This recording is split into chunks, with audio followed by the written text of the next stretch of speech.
2025 rookie picks just got a lot more valuable. As we guessed, these 2025 rookie picks were a little bit undervalued coming into the draft. And I think you're looking at round one from a Dynasty fantasy football perspective, and you're very pleased with what you saw tonight for a lot of reasons. I think the biggest reason that stands out right off the top of this video is Omarion Hampton, which again, we were wondering if he would go round one. Everybody was kind of guessing he was going to go in round one, particularly, in the 20 to 32 range, and he does end up getting it. Doesn't go to the Broncos, which actually he ends up in a better situation and goes to the Los Angeles Chargers, man. The Los Angeles Chargers was like everyone's luxury landing spot that you wanted to see a guy like Hampton go to, but knew, realistically, you're probably not going to see a guy like Hampton go in the first round to a team like that. It's too good to be true. It's just too good to be true.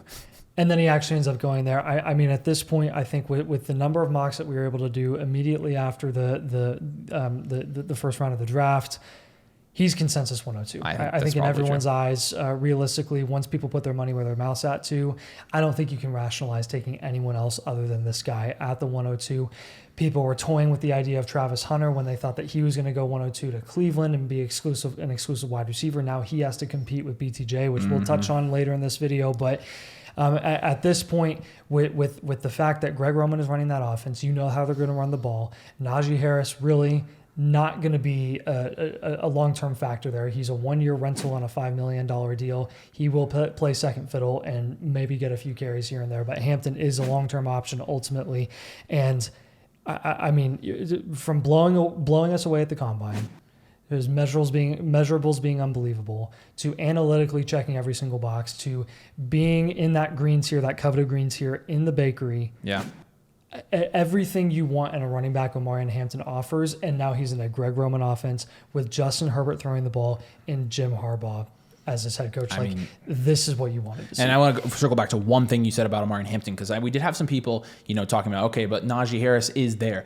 And I just want to make this very clear. Najee Harris does not affect Omarion Hampton's value. Like Nathan said, if we could have his bakery analytics up, from a bakery score standpoint in terms of in Ryan's model, there is really not a guy in this tier that hasn't hit, especially from a dynasty value, at an elite level, especially from a dynasty value standpoint, right? And so you're looking at Omarion Hampton, and again, Nathan mentioned it. It's early, and things are going to change, as we continue to add guys and players tomorrow, or today rather, as this video comes out. But as of right now, Hampton, everybody was taking him pretty clearly over Travis, and I want to talk about Travis Hunter because you have a team in Jacksonville instead of Cleveland. Everybody talked about, by the way, everybody was like, oh, Cleveland says he's a receiver. Cleveland says, talk is cheap, y'all. And you wonder why Nathan and I were skeptical about all the Cleveland talk. Cleveland looked at two and they're like, you know what, we'll trade back. Jacksonville trades up. And Jacksonville honestly put a decent amount of, they kind of, gave away a lot to get Travis Hunter, which it could easily pay off. But, I'm looking at the situations between Cleveland and Jacksonville.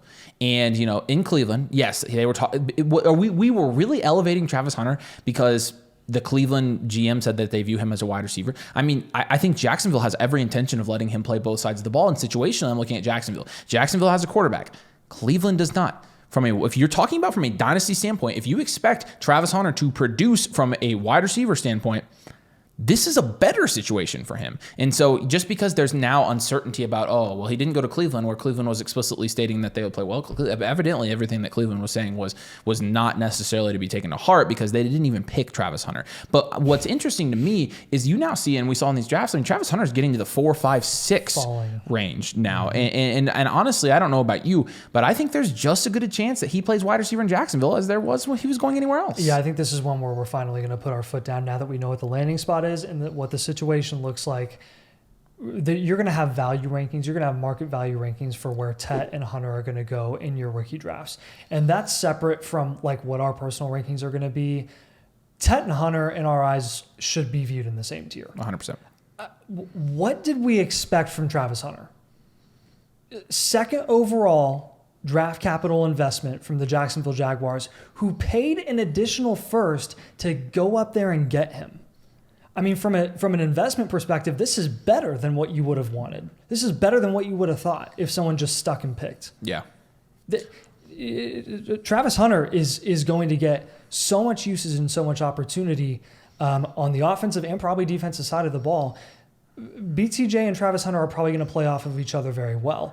One of the limitations that you probably had a question about with BTJ is he going to be hurt by being the only guy there? in terms of like schematically, are people just going to focus entirely on him, double him, and maybe that'll make him a little boom bust? Now you have to worry about Travis Hunter in that offense as well. Let's think about this rationally. Like, Liam Cohen is coming from an offense that he really made look a lot different, a lot more explosive than previously under Dave Canales, where he was able to find the most complementary roles for Mike Evans and Chris Godwin to play together. And he kept that offense together once Chris Godwin went down. Once Mike Evans went down for a significant amount of time, and McMillan came in and played one of those roles as a slot wide receiver and was productive in his own right. Liam Cohen knows what he's doing from an offensive perspective. You can have your questions about what he's going to look like as a head coach for the Jacksonville Jaguars in that organization. We are talking about Dynasty Fantasy Football, which is, related to fantasy football. True. Which is related to scoring points. True. and production. And there's really not there's not an offensive coordinator or a play caller that I would want figuring out how to get BTJ and Travis Hunter to complement one another more than a guy like Liam Cohen, who just demonstrated it at a very high level last season in Tampa. And you've got Trevor Lawrence throwing him the ball. Would you rather Joe Flacco throw Travis Hunter the football or Trevor Lawrence? I mean, I'd rather Trevor Lawrence throw, Travis Hunter the football 50% of the time he's on the field rather than Joe Flacco 80%. And that's exactly what I was getting to. So what's really our concern here? Ultimately, to merit him falling to the 106. I don't think it's a concern at all. I think it's just the fact that I think he's going to be a good value, and we're going to have to keep an eye on that. Also, if he's already going that far, somebody that's picked today in rounds 2 or 3 could end up jumping him. Yes, and that's not all this talk about Travis Hunter and us talking up Travis Hunter is not to be downers on Tet. We've been huge advocates for Tet McMillan going as high as the 102 before we heard a lot of talk about what the RB2 and 3 spots were going to look like. And Tet McMillan now has really solidified himself, I think, as at least the wide receiver 2 in this class, debatably the wide receiver 1, depending on your opinion of Travis Hunter. But I think he has solidified himself in that tier below Omarion Hampton, who is really in a tier of his own at the 102. Tet McMillan is going to go 103, 104 pretty much consistently, I think, in most Superflex rookie drafts, unless you have some crazy riser at the running back position jump him in the early second round tomorrow. And one of the most common questions we're already getting is like, we got 5 questions on our live stream alone tonight. Hey, I need a quarterback? Do I take Cam Ward at the 102? Hey, I need a wide receiver, so do I take Travis Hunter or Tet McMillan? And again, I want to say this, like the strategy point here, and you need to remember this. Do not sacrifice value for team need. It never works out. Again, what's your team need? Who are the value plays? We are now, at this point, we've preached this for months, but we're offering a BOGO blueprint special right now. So you can get 2 team blueprints done by Nathan and I if you join the annual Motherflocker tier with code DOMAIN. Normally we run one free team review when you join. For draft weekend, it's basically our Christmas, so this is basically our Black Friday sale. And you get 2 free team blueprints when you join at the annual Motherflocker tier with code DOMAIN. Like I said, you have to use code DOMAIN. The link's going to be in the comments. If you want to sign up, come join the community, get the Discord, get the trade calculator, get the rankings, get everything that we offer with our memberships, including Infinite Blueprint, a new blueprint for your team every single month so that your reviews never stop coming. But you can check out the link, like I said. And in terms of Tet McMillan, I mean, there was a pretty good time here where people were shorting Tet McMillan for fun. People were basically saying that Tet McMillan was going to fall, that he wasn't actually that good, and this and that and this. And a lot of Twitter pundits look kind of dumb tonight because Tet McMillan does go top 10. Tet McMillan was always going to go this high. There's a reason he got a green room invite and accepted it. He knew I think NFL teams were basically saying, hey, you're not getting past this, right?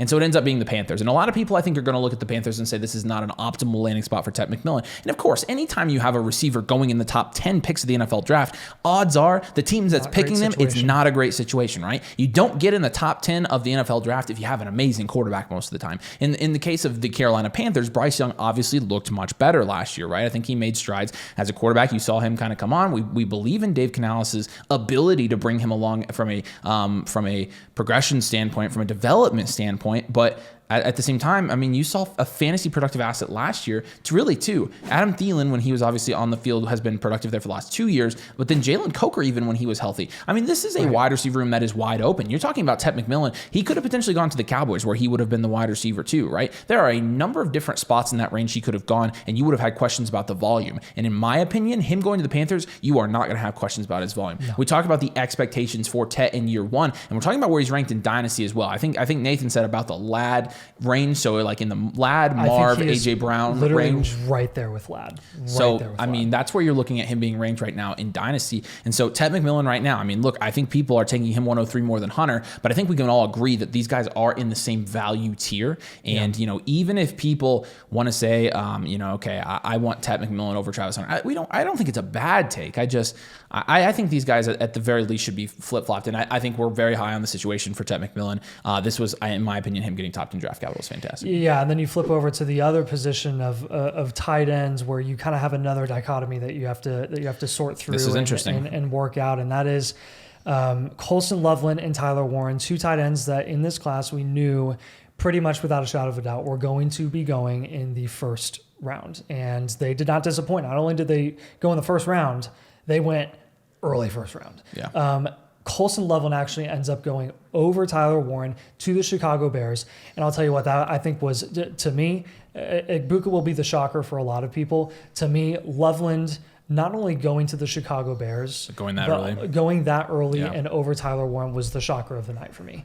And that's not, again, I don't have an issue with Colson Loveland. That just was something that kind of came out of left field where we were not expecting that at all. Yeah. And it definitely resulted in us having a pretty important conversation that I think a lot of people in your Dynasty rookie mock or rookie draft, real money rookie drafts are going to have. And that is, do you prefer Colson Loveland in a better offense with a better play caller in a better situation with a ton of weapons around him that could potentially help him but also hurt him because of volume? Sure. Or do you want to take the guy who's going to get guaranteed volume in a sucky offense with a sucky quarterbacks in Tyler Warren at the Indianapolis Colts? So this is a discussion that's going to be really difficult. And I think what we noticed from a lot of the mock drafts is people were gravitating towards Warren, surprisingly, over Loveland. It was close to a 50-50 split. It was. But you're also seeing a significant gap between the two a lot of times where you're like, hey, maybe there's a tier of multiple players here. We don't really know that. Don't just include Loveland and Warren. Yeah. Could also include Egbuka. But would also love to know what you guys think in the comments about these two situations. Yeah, I'm Ultimately, curious. I think we're faced with a situation versus volume sort of thing where, realistically, what do we think Loveland's going to do his rookie year? Production-wise, probably not what Warren is capable of doing upside-wise, but also draft capital investment. You can't ignore that, and you can't ignore the long-term situation, what that's going to look like for Loveland with the team investment. He was drafted over Tyler Warren. Yeah. And the draft capital is not really the deciding factor for me. I think at the end of the day, you have to look at it and say which one has Ben Johnson and which one has Caleb Williams and which one has Anthony Richardson, Daniel Jones, and Shane Steichen or freaking what's his name, Jim Bob Cooter, right? I mean, Jim Bob Cooter is one of the best names in football, by the way. I think ultimately Avery prefers Loveland and I prefer Warren, and we literally saw a 50-50 split in those rookie drafts, which ultimately resulted in them being in the same tier, and I think we're going to stick with that. I'm not freaking out about Warren either. Like, you say I prefer Loveland. I think these guys are in the same tier for me, and I think if I were taking them in rookie drafts, I would alternate which ones I take. I mean, I think Tyler Warren's going to cook on the Colts. I think those of you who are going to go out and say that you're not drafting Tyler Warren because he got drafted by the Indianapolis Colts. I mean, Tyler Warren is one of those options. We've seen this with tight ends with young quarterbacks throughout the years. He could produce even this year with the Colts. But again, we have to look past this year. And even next year, I think his outlook, if they get a new quarterback, Tyler Warren's, if he has a solid rookie year and then they draft a new quarterback next year, what is his value going to do? I mean, so especially if he does something like, if he does 70% of what Bowers was able to do his rookie year in a terrible situation. From a production standpoint in year one, how much different do you expect these two situations to be? If they're going to be about the same production-wise, if they're about the same draft capital-wise, they're going to have about the same value insulation. It doesn't really matter which one you prefer heavily over the other. I think they're comfortably in the same tier, and I think you just got to pick your favorite. And for the same reason, if you're going to short Loveland for, he's not going to get a zone in that offense, then why did they draft him? I honestly am not sure, but we could also be looking at this, and this next situation kind of talks about this as well. We could be looking at this as Loveland, when and if they move on from DJ Moore, then it's Rome Odunze, wide receiver 1, and you've got Colson Loveland, the tight end in there. We just, we got to look down the road for that. And we also have to look down the road with Emeka Egbuka. I mean, this was probably the most surprising pick in round 1 for me. Nathan was Loveland. I wasn't too shocked at Loveland. I was shocked and also just confused about Egbuka because, in reality, I don't think this was really a need for Tampa. I think Jalen McMillan is a fine young wide receiver 3 that was capable of filling kind of the need they wanted. But with Egbuka, the first thing that came to mind with me was the Jackson Smith and Jigba situation. 2 years ago, I was literally so bummed that the Seahawks took him because they already had an established wide receiver one in DK Metcalf and a guy in Tyler Lockett. We're like, okay, Tyler Lockett just came off a wide receiver one season, and now we're looking at this 2 years later, and JSN is the wide receiver one there by himself. And Egbuka is not the same player as JSN. I think he's a less Tracy's at JSN in the sense that he's going to have a high floor, but I don't think he has near as high a ceiling as Jackson Smith and Jigba does. But that being said, I mean, there's definitely got to be some kind of plan for Egbuka to step into that offense, into that role very soon. And schematically, I have questions about this, right? Because really, Egbuka, I think, is going to be best used in the NFL as a slot, and they have Godwin under at least 2 more years guaranteed. So one of two things has to be true here. Either you have Egbuka play flanker. I mean, I don't know really what they're looking at schematically here, but especially in year one, you have to really temper your expectations for Egbuka from a production standpoint in year one, which makes him a little bit of a more risky draft, I think, in rookie drafts, just because. Now, the other thing is, and I'll let you talk about this. I mean, the number one, he could easily be the wide receiver 1 or 2 there pretty quickly. Number 2, I mean, had he been there in last year's situation with those same guys, he probably would have gained a lot of value because he would have been the wide receiver 1 there by default because of injury. And you're talking about 2 veteran wide receivers that do get injured a fair amount, and they are, getting into the later years of their career. Yeah, and I mean, that's demonstrated not only with the injury history of Mike Evans, especially with the hamstring stuff last year and stuff that he's dealt with, extensively over the last few years as he gets older. He still gets his own. He's still going to get, if I were a betting man, I'd say he probably gets 1,000 yards again next year. Yeah, probably 11 straight years. That's probably safe. But with Mike Evans specifically, he did get that extension last offseason to really, you would assume, finish his career as a Tampa Bay Buccaneer. Yeah. He is an unrestricted free agent after the 2025 season. That is your biggest and best reason for a JSN-esque situation, in that they're going to ease him in. They're going to end up letting go of Mike Evans. Even if they were to extend him after another 1,000-yard season in 2025, you would assume that phase out is coming. Sure. But to reinforce, how is that from a schematic perspective? What is that phase out going to look like? Because last time I checked, Emeka Egbuka's skill set was kind of polar opposite of what Mike Evans is. Yeah. There's a reason that Emeka Egbuka was being mocked to the Tampa Bay Buccaneers before Chris Godwin signed an extension with them. And that is, he is a Chris Godwin, or he could be a Chris Godwin schematically. Sure. Chris Godwin's strength, which we just saw which we just saw last year, was that he really thrives as a slot wide receiver while Mike Evans is playing that true X. Yeah. Where does Emeka Egbuka fit in that? Like, if you guys have ideas or theories here, please let us know, because the guarantees long-term at the wide receiver position for these veteran wide receivers lie in the Chris Godwin extension, not the Mike Evans extension. So they're going to have to figure out a way to get Egbuka and Godwin long-term to be the more complementary skill set assets than anything. Yeah. And to me, I'm trying to connect the dots here, man. The dots here. Maybe we're trying to overcomplicate this, and maybe we just say, okay, he's just the next man up. He's talented. They're going to make it work, and it's going to be fine. That's totally possible. He could be.